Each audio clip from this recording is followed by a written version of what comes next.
the world has changed a lot since I was last sitting here with you, right before Alex shipped. Yep. Welcome back from New Zealand. Is it good to be back home here? Yeah, it's great to be back in the offices and getting to work with everybody face to face. So the Steam Deck, we've been spending a couple days with it, and I'm really happy to be sitting down here with you. I'm curious, how did the idea for this first reach your ears? What was sort of the first moment where this came up to you? Well, a lot of times the conversations we're having internally are about, what can we contribute? How are we adding something to the PC gaming community? So if you look at Index and Alex, that was for us trying to answer the question of, how can we push forward when we're designing software and hardware hand in hand to allow us to take advantage of this new opportunity of VR. It was an important step, and I think it sort of lays the ground for future work we're going to be doing on both the game side and the hardware side. That's sort of how the conversation goes, is what are we doing that's going to move stuff forward? I think a lot of gamers have always felt that there's not a great mobile gaming hardware device out there for us to use. So if I'm a customer, I'm either using touch, which is terrible for first-person shooters, or I have to go, in a proprietary direction that has really limited access to titles. And if I'm a developer, I'm living with those things and saying, I really hate having to apologize for the kinds of experiences we're giving people on the mobile device. So that, in that sense, it was a pretty natural conversation for us to have.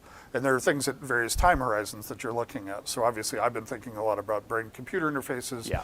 And that's the kind of thing where you're public about it way in advance of any sort of products or things like that. But it just sort of fits into that overall conversation. So it wasn't that strange a conversation. It was like we're always talking about mobile gaming platforms and the trade-offs that we feel exist for ourselves as game players and as game developers. So it was pretty natural. So it sounds like you didn't really need much convincing. It was a pretty organic idea. It's like any gamer. It's like somebody comes along and says, here's actually the kind of gaming experience where you can take the best games in the world and run them in a mobile environment. We all have known that forever, right? I mean, if you'd asked gamers 20 years ago, they would have been saying the same thing. It's just we're sort of at the point now where the technologies, the enabling technologies advance, the mobile gaming hardware has reached the point where we can really pull that off. What does success, you just kind of mentioned what you were doing with Index and with Alex and trying to sort of move things forward there in that realm. What does success look like for Valve on this? Like monetarily, does the whole project need to break even? Does it need to be profitable? Does that matter? Is it about driving Steam's subscriptions, engagement? What's sort of the KPI here? Well, I think it gets harder over time. We're a very financially very successful company, right? And the problem with lots of interesting things is they tend to have exponential curves, and if you're looking at the wrong part of that curve, you're not making good decisions about the future, right? So with VR, our expectation is it's a very long haul and that they're fundamentally important technologies that are being developed. And if at any point you're sort of narrowly defining the goalposts and saying, well, how's that doing against, the latest CSGO, update? You're always gonna end up making bad decisions based on that. So for us, it's really, how does the press react? What are they saying about it? What are they saying about it a year later, right? What's the perception? What are gamers saying? What are their reactions? What are our partners saying are the kinds of things that are most helpful to us? Because our assumption is these are long-term decisions that we're making about how we can contribute to the health and the vitality of this ecosystem. And we're always going to be successful as long as that's continuing to happen. So if, there are people who have those kinds of opportunities, and it's really a question of do they make smart decisions, about how to keep the ball rolling down the hill. And for us, this seems like an obvious opportunity for us to address that. So in terms of feedback, it's really how are people going to react, right? We expect that we're going to sell a ton of these, but it's more important where everybody says, and we can't wait to see what comes next. Yeah. Or developers coming to us and saying, this opens the doors to a lot of opportunities. So it's just about those expectations about the future, which are going to be most critical in us determining whether or not we've been successful. Pirlo, from your perspective, what does success look like on this project?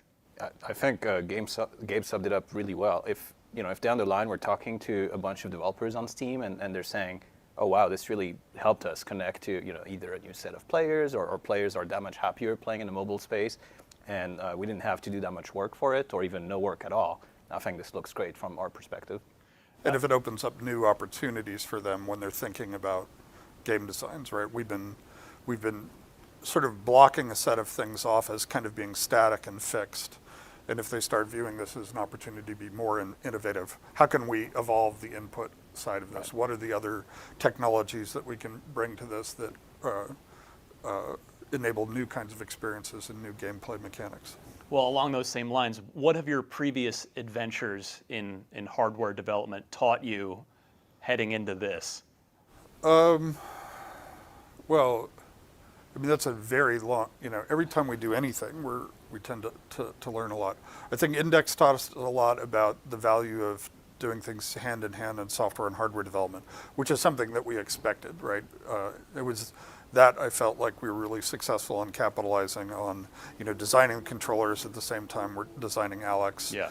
Trying to do stuff in a game really informs that. A lot of the technologies we've developed in some of these other hardware devices, like the game controller, applies directly to this. The learning curve has to be zero, right?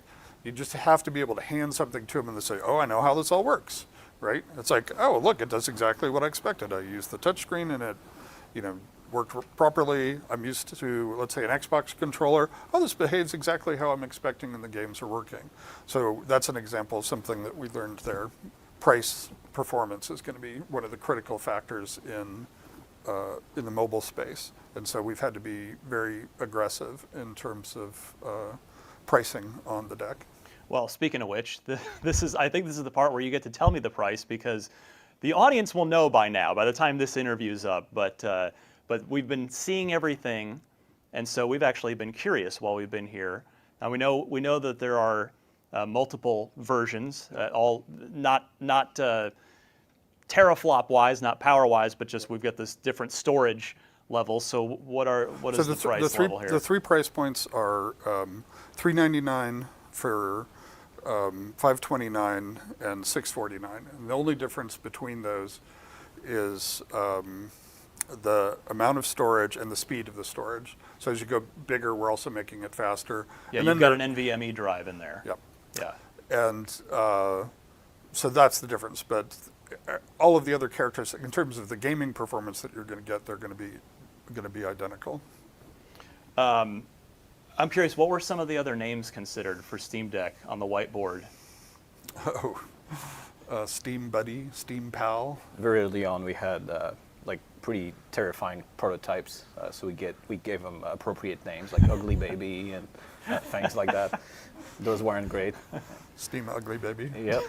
Yeah, so we didn't go for that as far as name goes. So one of the really interesting aspects of this that I guess I wasn't expecting coming in here, since we're here just for full context, we're here about a week before this thing gets publicly announced, is it is a PC and it can run other game stores. So you can connect up, you're not just locked into Steam here, which I think when you look at a device like this, that's your expectation. At least it is for me as a gamer, is, oh, well, I'm in that ecosystem and that's it. So it basically means that this thing is the Xbox handheld that Microsoft never made, because if you have Game Pass, you can just sign in on the Microsoft store, download their PC games. Have you talked to Microsoft at all about this yet? Because obviously, I'm sure you have a limited circle of trust here. Like, do they know you're about to release an Xbox handheld? Well, you know more of the details than they do, but our view is that the openness of the PC ecosystem is the superpower, right? That we all collectively benefit from. So if you want to install the Epic Game Store on here, if you want to, run an Oculus Quest on it, those are all great. That's Those are features, right? Yeah. That's what I want to hear as a gamer. I don't want to hear that somebody's got some Trojan horse that's going to try to lock me down. I want to hear whatever I want to do. If there's hardware I want to attach to it, if there's software I want to install, I can just go and do it. And we think that's great. Yeah, all the people working on this product are PC users themselves, right? And we know that there's tons of value that is not necessarily on Steam that we use on a daily basis, either in gaming or non-gaming users. So we would have been pretty bummed to try to deliver something that's essentially just a portion of what PC is all about. What were the guardrails for this project from maybe from your level as the person sort of encouraging and green lighting everything? Like, were there any sort of limitations or was it just sort of make the best thing were you trying to hit a price point? Like, I'm just kind of curious how it shaped from like the 10,000-foot view of what we ultimately ended up with here. The most fundamental one was great performance on your entire Steam library, right? That's the fundamental thing that needed, and it had to be open. And then that was the thing. It's just like, I want to be a gamer who's used to playing, PC games. I want to pick this up and says, oh, it all works. Yeah. It's all fast. And then price point was secondary and painful, but that was pretty clearly a critical aspect to it. But the first thing was the performance and the experience was the biggest and most fundamental constraint that was driving this. You just want to hand this to somebody, who plays PC games and have them go, oh, this is great. Like, are you guys? I know you hear a lot in the console space of, oh, it's the razor blades model of, okay, well, we're selling the console at a loss to try and get you in the door on the software. Like, are you guys trying to just break even with it and just get these out there, or can it be something? Because the price for what this thing is doing seems pretty impressive to me as I'm literally hearing the price for the first time. So are you guys just? So our view is, if we're doing this right, that we're going to be selling these in millions of units. Yeah. And it's clearly going to be establishing a product category that ourselves and other PC manufacturers are going to be able to participate in. And that's going to have long-term benefits for us. So that's sort of the frame in which we're thinking about this. There aren't sort of explicit, we think that this makes sense, and we think that this makes sense going forward at this price point. We don't have some tying ratio. We don't say, oh, and then we have to sell 8 games, for each one of these, incremental 8 games for each one of these cells, otherwise it doesn't make sense. Our calculus is more just sort of like, is this the right product, and is it a great way to test out the assumption that there's a huge amount of value both to game players and game developers to extending the PC ecosystem in this direction. That's the real test more than anything else. That wider view of the curve you were talking about earlier, rather than looking at it super narrowly. Right. Nobody has ever said, oh, we have a giant success where clearly there's huge demand for this, but our margins are too thin, right? And a lot of people have overpriced things and killed the opportunity and sort of convinced people that it's an uninteresting category from the get-go. So we're definitely, our view is we're doing this for the long haul, and there's a lot of opportunity. And so far, everything we're hearing from our partners, mainly because they're the ones that we've talked about it the most, is a lot of enthusiasm that this is something that they're really going to be happy to see the PC community, pushing into this space. Were there any Gabe-specific features that you requested in the device? Did you kind of weigh in with any wish list items that Pierre-Louis and the team had to then go and work in? Well, I do immediately play Dota with each new version that I get, so I've probably been a little more laser focused on the usability testing of Dota. So you're the trackpad then. That's a big one for you. Yep. Makes sense. But that's just me being a gamer, right? That's not me being being a president. You can't help. Well, okay, we as gamers can't help but look at this and see, a similar form factor to a Nintendo Switch. I mean, and you guys, you play everything. So and Nintendo of America's not far from here. Yep. Has the Switch influenced this at all, either ergonomically or in terms of just showing, hey, there is a market for, like, higher end handheld gaming, or is it just not Well, if really you a just factor for you? I mean, there have been attempts to provide mobile gaming platforms for a really long time, and for me, as somebody who's used to sort of high-end desktop PC gaming and console gaming, they always felt like they were compromises. So I think Nintendo does a great job targeting the audience they do with the content that they have, and that's going to be different. Like, when you pick this up, it feels much more like the ergonomics for somebody who's used to playing with, an expensive game controller, right? And it's because of that, it's bigger and it's bulkier than a Switch.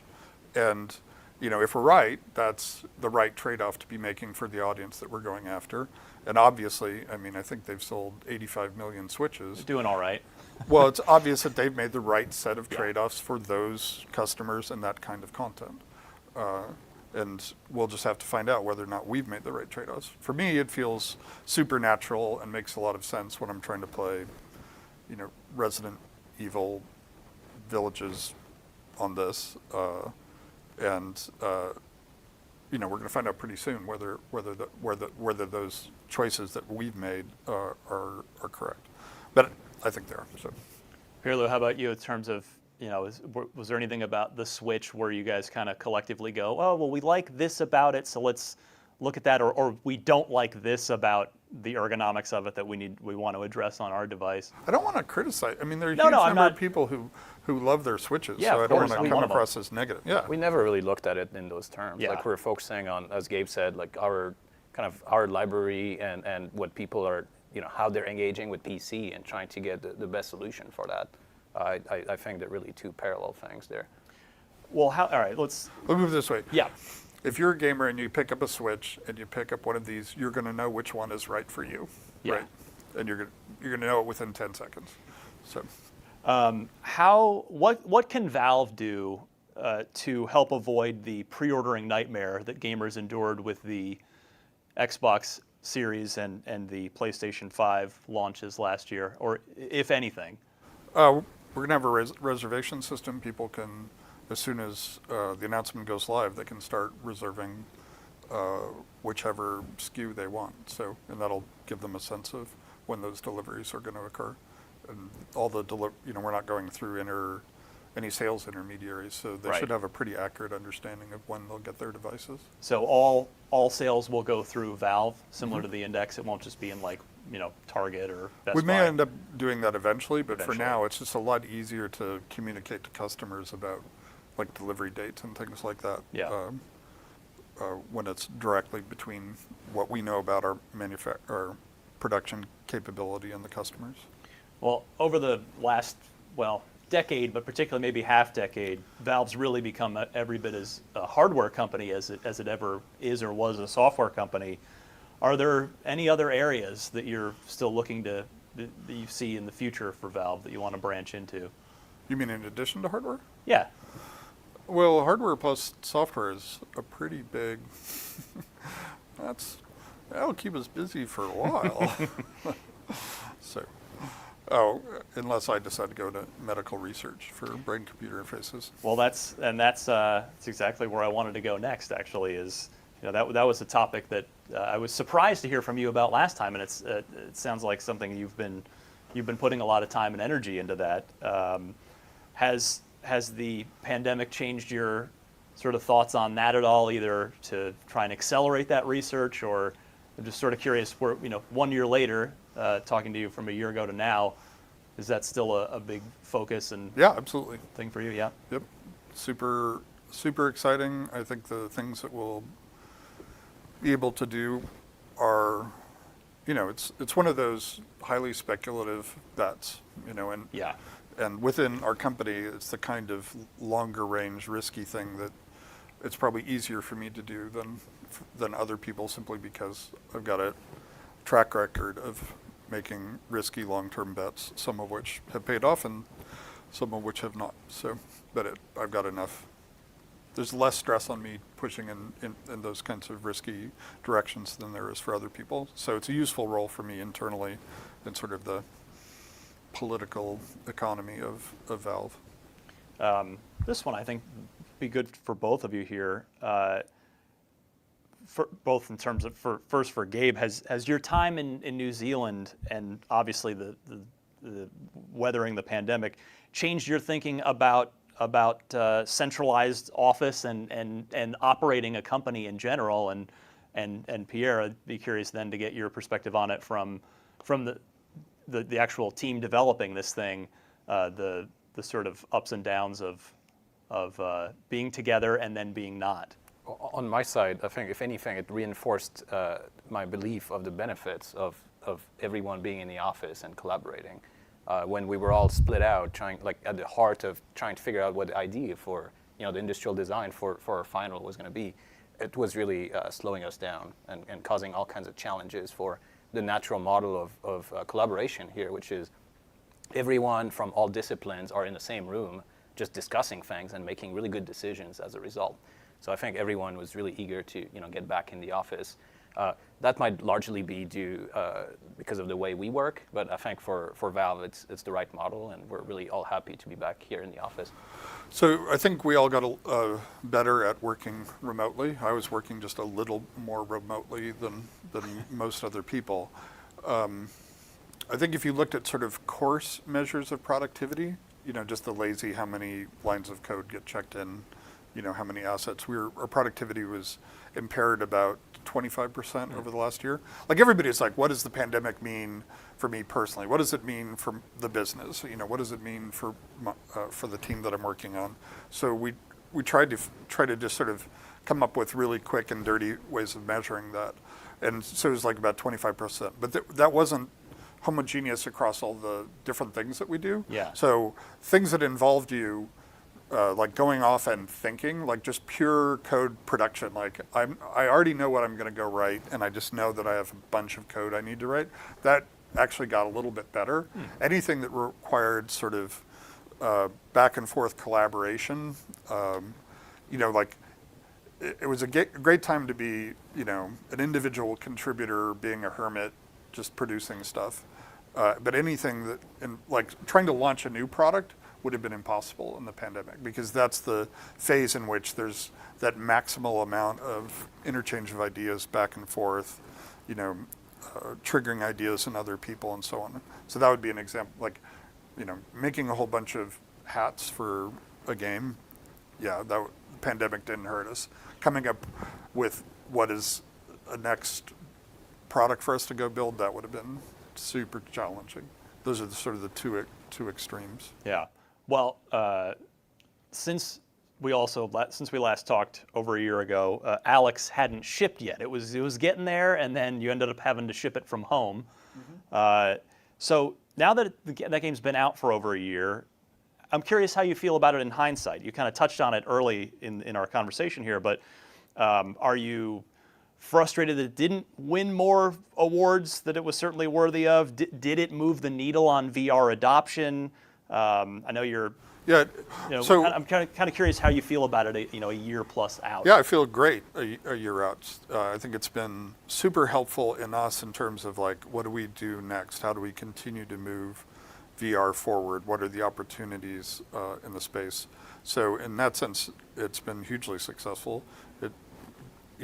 Everything we saw in terms of VR adoption, it had a positive impact there. There are a lot of the word stuff.